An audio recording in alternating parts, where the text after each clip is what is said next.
Bonjour Gabriel Attal. Bonjour Agathe Lambray. Bonjour Paul. Bonjour à tous. Bonjour Paul Larouturou. Merci d'être avec nous Gabriel Attal sur France Info. On va parler retraite et salaire notamment. Que proposez-vous maintenant que vous êtes candidat à la présidentielle?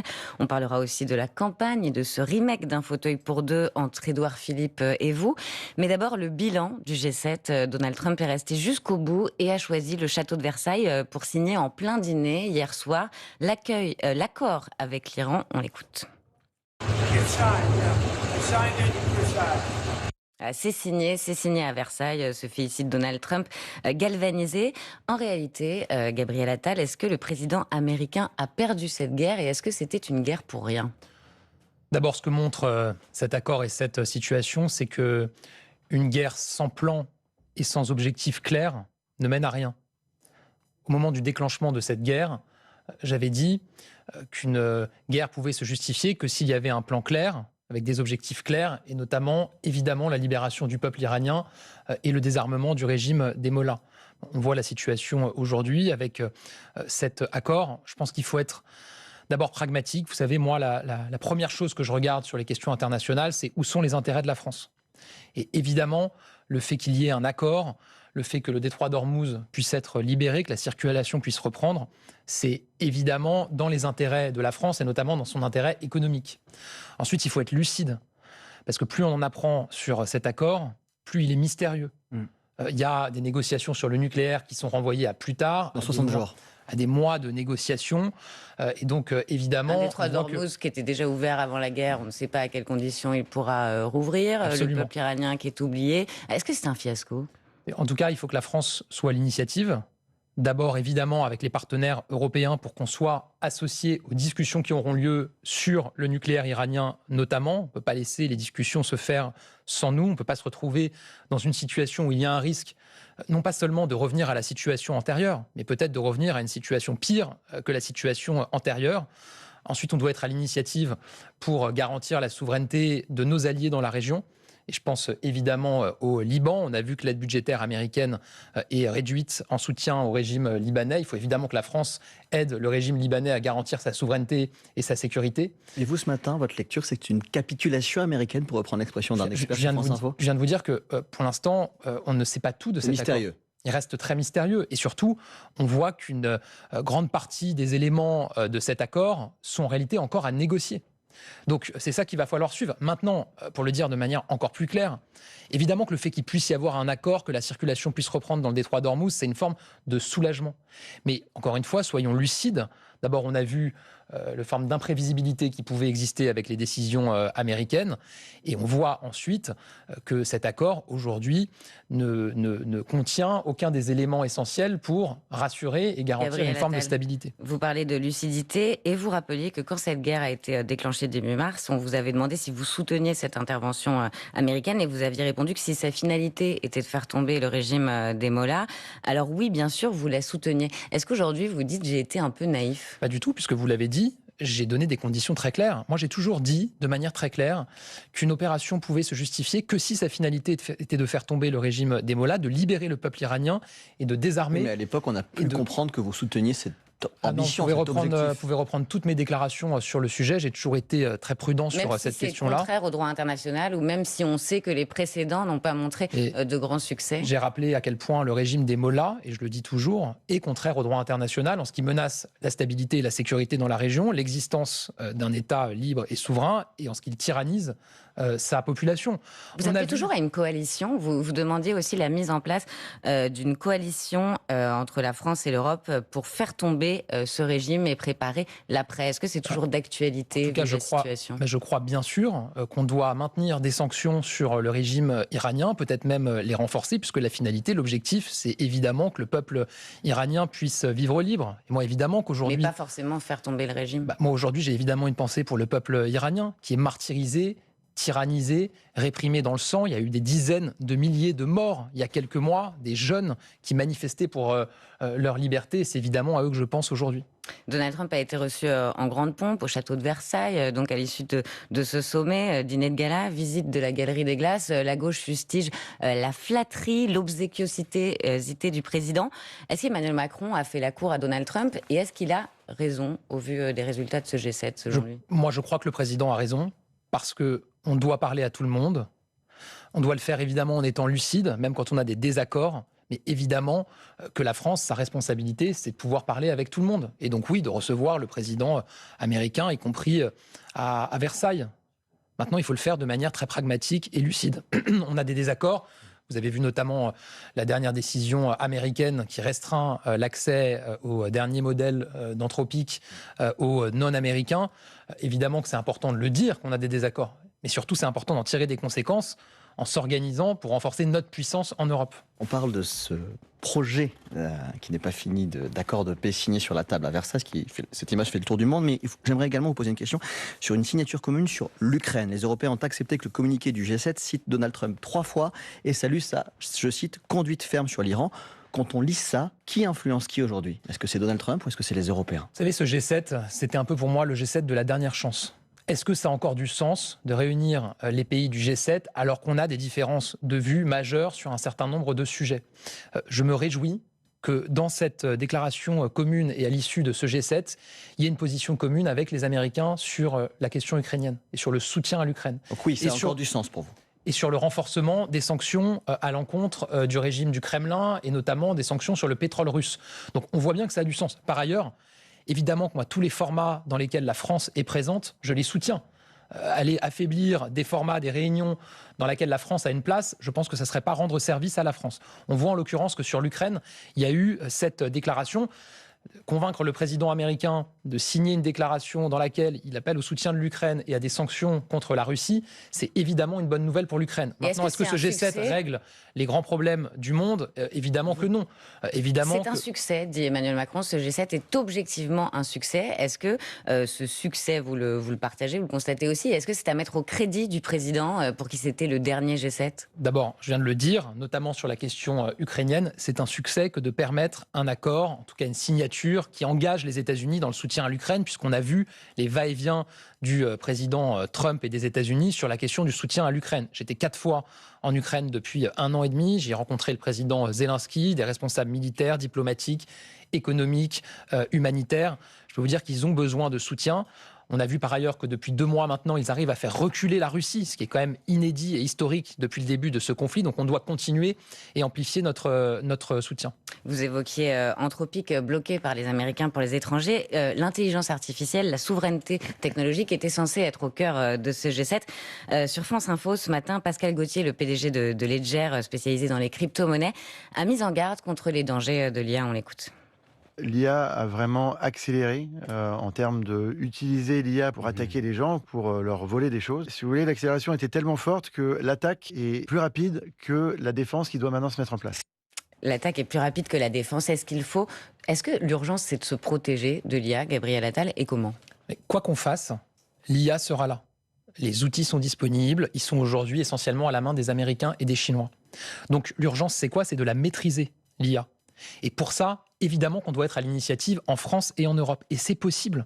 On a des talents, on a des atouts, on a des forces en Europe et notamment en France. C'est pas perdu face aux Américains et aux Chinois. C'est pas perdu. Le leader européen en matière d'IA, c'est un Français, c'est Mistral. On a par ailleurs des pépites, des start-up. Moi, vous le savez, j'ai lancé ma campagne pour l'élection présidentielle il y a maintenant 1 mois. J'ai fixé 4 chantiers capitaux pour la France: école, salaire, frontières, IA. J'ai mis l'IA dans mes 4 grandes priorités. Pourquoi? Et vous voulez faire de la France la première puissance européenne en 10 ans. Mais oui, mais pourquoi? Mais comment on fait? Parce que la puissance technologique, elle précède la puissance militaire et la puissance économique. La France et l'Europe n'ont pas réussi la révolution du numérique au début des années 2000. Les États-Unis ont réussi la révolution du numérique au début des années 2000. Qu'est-ce qui s'est passé depuis 25 ans? La productivité aux États-Unis a explosé. Si en France, on avait eu la même croissance de productivité qu'aux États-Unis, le salaire médian français ne serait pas de 2 200 € net par mois, il serait de 3 300 € net par mois, 50% de plus. Donc on doit réussir la révolution de l'IA. C'est aussi un enjeu pour les salaires des Français, les emplois des Français, la prospérité des Français. Anthropic lève 30 milliards quand Mistral enlève 1,7 milliard. Voilà. Bien sûr. Mais donc ça veut dire quoi? Ça veut dire qu'on doit être plus intégré au niveau européen.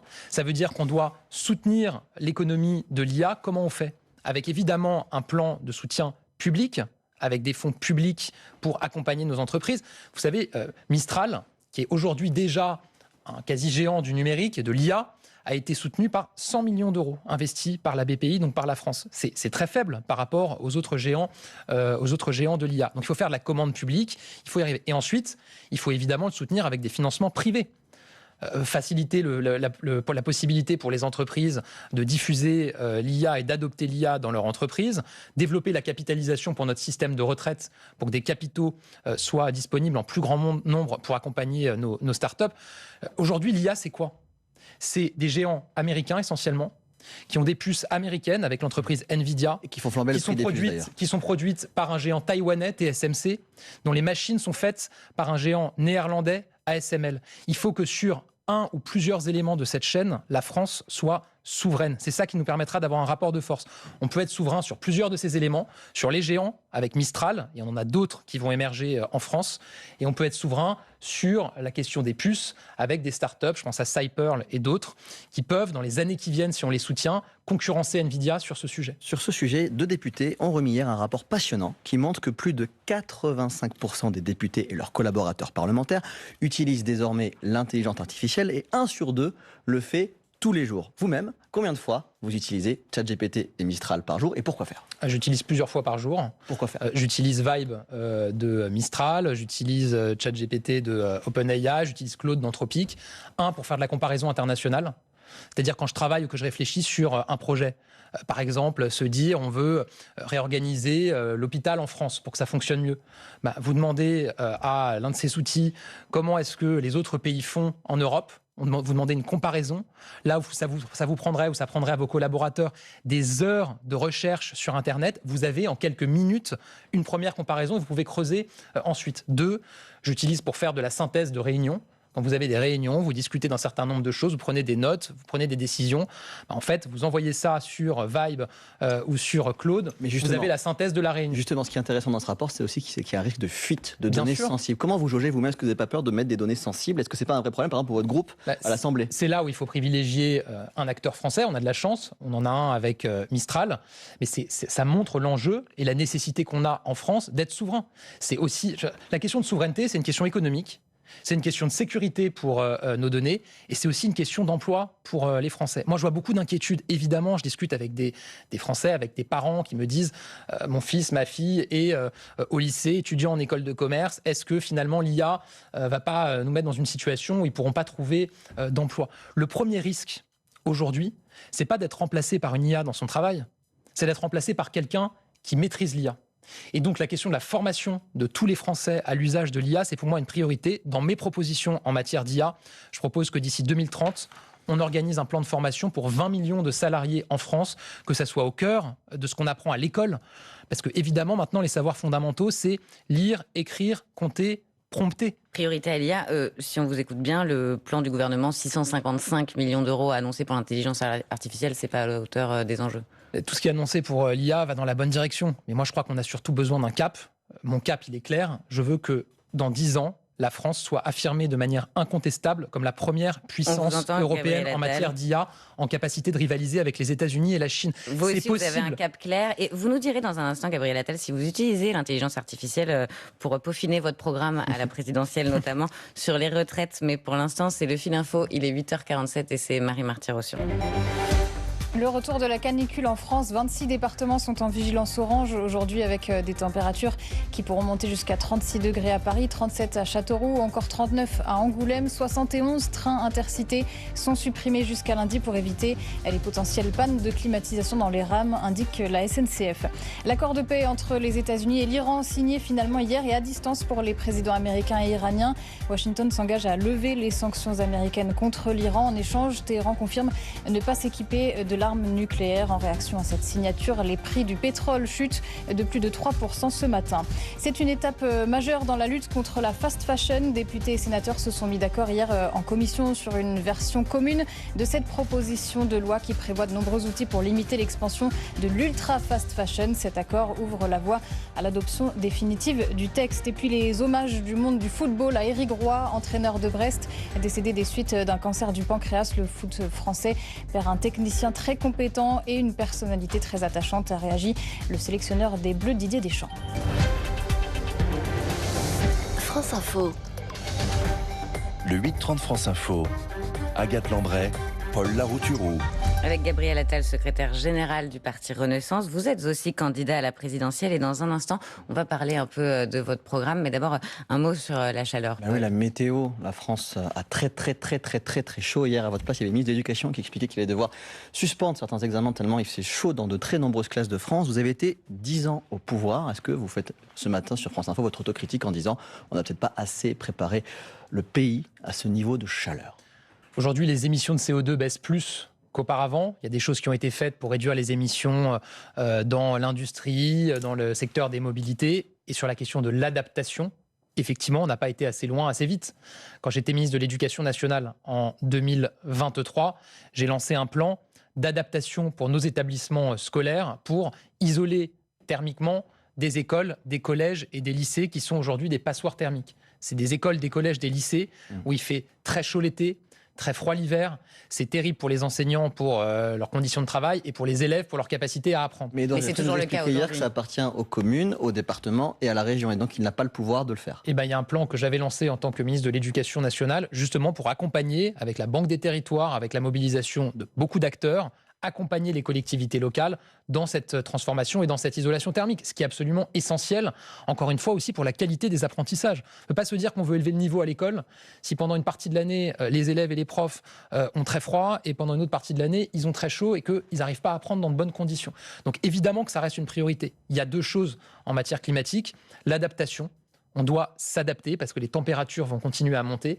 Et ensuite, il y a tout ce qu'on doit faire pour limiter nos émissions de CO2, pour éviter que la planète surchauffe. Gabriel Attal, vous êtes candidat à la présidentielle et vous avez un slogan, le droit au brut. Concrètement, vous voulez réduire l'écart entre le salaire brut et le salaire net. Patrick Martin, le patron du MEDEF, était à votre place lundi.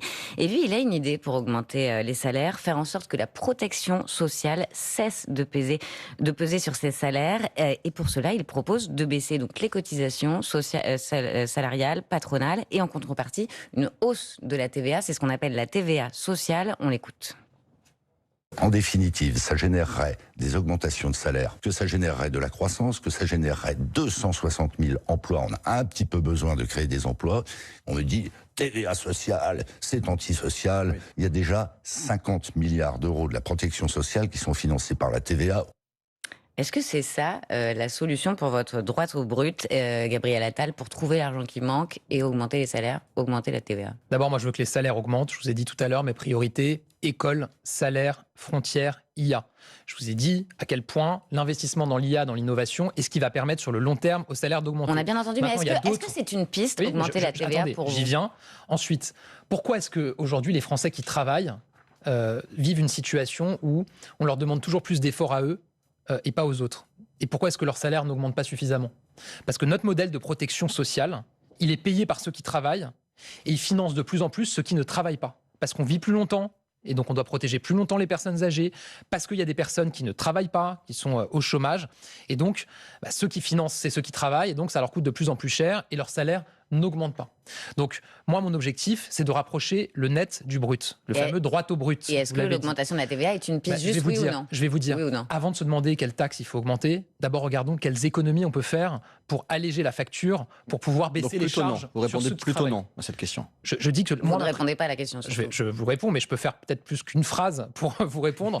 Moi, je dis que d'abord, la priorité, c'est de faire des économies pour alléger la facture du modèle social, pour baisser les charges sur ceux qui travaillent, pour augmenter leur net et le rapprocher du brut. Première chose. Ensuite, il y a d'autres pistes qui sont évoquées, et notamment la piste du MEDEF. C'est intéressant, il faut tout regarder. Donc moi, avec mes équipes, avec ceux qui m'entourent, mes équipes de campagne, on est en train d'analyser toutes les propositions qui sont faites. J'aurai l'occasion de présenter mon programme détaillé d'ici à l'automne. Quitte à proposer une mesure clivante comme l'augmentation de la TVA, parce que Patrick Martin disait les candidats ne sont pas très courageux. Ils n'osent pas dire la vérité aux Français, notamment sur les retraites. Vous proposez de supprimer la référence à l'âge légal qui crispe tout le monde. Et sur cette histoire c'est assez courageux salaires, parce que tout le monde ne le propose pas. Changer le système de retraite en supprimant l'âge légal de départ. Mais ça plaît aussi aux Français. En gardant que la durée de cotisation. Je veux dire, il y a plein de gens qui critiquent, qui disent non, il faut passer la retraite à 67 ans. Moi, je propose qu'on garde que la durée de cotisation. Mais donc vous serez prêt éventuellement à cliver et à proposer pourquoi pas une hausse de la TVA? En fait, je proposerais ce que je considère être nécessaire et juste pour le pays. Même si parfois je me dis, sur certains points, je me dis c'est pas très populaire. L'important, c'est de dire la vérité dans une campagne et c'est ce que je vais faire. Quand je propose la réforme de l'assurance chômage pour réduire la durée d'indemnisation, pour inciter davantage au travail. C'est pas particulièrement populaire, pourtant je le fais. Gabriel Attal, vous avez mis le feu aux poudres en proposant il y a quelques jours une primaire pour départager les candidats du bloc central. Pourquoi avoir proposé une primaire alors que vous savez qu'Édouard Philippe n'en veut pas, que le comité de liaison que vous avez vous-même mis en place n'en veut pas? Est-ce que c'était juste pour embêter Édouard Philippe? Moi je suis constant, j'ai toujours dit la même chose. D'abord, je veux éviter à mon pays, la France, un deuxième tour entre la France insoumise et le Rassemblement national. Enfin, pardon, ça serait terrible pour la France, et je le dis vraiment du plus profond de mes tripes, de se retrouver avec un deuxième tour entre LFI et le RN. Pour ça, il y a d'abord les questions de projet et de programme. Parce que c'est bien les castors qui font barrage, mais il vaut mieux les bâtisseurs qui proposent des idées, qui arrivent à convaincre les Français de venir voter pour eux. Si on passe notre temps à faire de l'arithmétique, à se demander comment est-ce on met celui-là avec celui-là et on ajoute les scores des uns et des autres. Mais sur la question, est-ce que c'était pour embêter Édouard Philippe et est-ce que ça signifie que le pacte que vous avez noué avec l'ancien Premier ministre est caduc parce que vous aviez un pacte? Vous savez, moi je suis celui qui a pris l'initiative pour rassembler. J'ai proposé, vous l'avez rappelé, un comité de liaison. C'est moi qui ai fait cette proposition.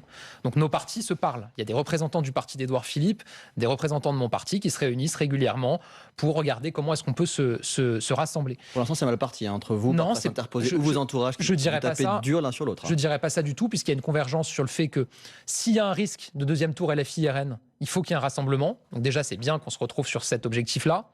Il y a une convergence sur le calendrier qui est plutôt au début de l'année 2027 pour estimer la réalité de ce risque et estimer les conditions du rassemblement. Et ensuite, la question, c'est la méthode et comment on fait. Et moi, j'ai toujours été constant. J'ai toujours dit qu'il y avait plusieurs méthodes possibles et que parmi ces méthodes, il y avait une primaire. Vous l'avez rappelé, c'est pas le souhait de tout le monde, mais en tout cas, moi, je considère que ma responsabilité, c'est de proposer tout ce qui peut l'être pour garantir à la fin un rassemblement. Gabriel Attal, pour l'instant, c'est le RN qui est en tête dans les sondages. Vous disiez, il y a un risque. Jordan Bardella a été critiqué pour avoir été aperçu au Grand Prix de Monaco avec Maria Carolina de Bourbon des Deux Siciles, le jour de la marche blanche pour l'IANA. Est-ce que c'est le candidat des riches? Vous savez, moi, je ne suis pas là pour faire la leçon aux uns et aux autres. Ce qui m'a, je pense, le plus interpellé et heurté dans tout ça, c'est plutôt la réaction quand la question lui a été posée et qu'il a répondu... Non, mais des marches blanches, il y en a tous les jours. Je veux dire, comme si c'était quelque chose de banal, ce qui s'est passé avec Liana, qui a été tuée par un agresseur qui aurait pu être mis hors d'état de nuire si la justice avait fonctionné. Je trouve qu'il y avait une forme de désinvolture sur ce sujet-là. C'est ça que ça dit, c'est peut-être la désinvolture Liana. de Jordan Bardella. Je ne parle pas encore une fois de où est-ce qu'il passe son dimanche. Je veux dire, ça, c'est pas mon sujet. Sur le côté bling-bling, mais sur le côté désinvolte. Moi, c'est plus dans la réaction, quand la question lui a été posée, de dire des marches blanches, il y en a tous les jours. Une autre réaction. Je veux dire, c'est dramatique ce qui s'est passé dans le pays. C'est dramatique ce qui se passe dans le pays avec un système judiciaire qui manifestement dysfonctionne.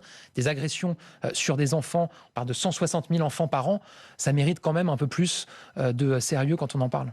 Gabriel Attal, la question qui shoot, Sébastien Lecornu veut traquer la drogue jusque dans les ministères et les administrations. Les ministres et leurs entourages seront désormais soumis à des tests salivaires aléatoires. Le Premier ministre compris, il a donné l'exemple. Vous avez été Premier ministre, est-ce que vous auriez fait la même chose ou est-ce que vous dites que c'est un peu démago tout ça? Je pense que l'important, c'est l'exemplarité. Et si le Premier ministre considère que ça passe par cette initiative auprès des cabinets ministériels et de ses ministres, très bien, je veux dire. Mais c'est vrai qu'il y a un devoir d'exemplarité quand on est d'une manière générale engagé en politique et quand on est dans l'exécutif, évidemment aussi. Alors pareil pour vous, pour les députés et sénateurs, ce serait une bonne idée ou pas? Écoutez, moi je pense que voilà, chacun est responsable. Et quand le Premier ministre est interrogé par France Info, parle de vulnérabilité et de collaborateurs qui sont habilités secret défense, vous êtes présidentiable, vous l'espérez en tout cas, vous êtes président d'un groupe, est-ce que vous pensez que vos députés et vos collaborateurs doivent être soumis à ça? Je n'ai pas de suspicion sur mes collaborateurs ou sur les députés de mon groupe. Maintenant, encore une fois, chacun doivent être exemplaires. Chacun est responsable de ses décisions, chacun fait comme il le souhaite. Le Premier ministre prend cette initiative, c'est très bien. Moi, j'ai absolument rien à redire sur ce choix-là. C'est son gouvernement, ce sont ses collaborateurs. Merci, Gabriel Attal. Il y a un devoir d'exemplarité auquel on doit tous s'astreindre. Merci beaucoup d'avoir répondu aux questions de France Info. Merci Paul. Restez avec nous tout de suite les informés.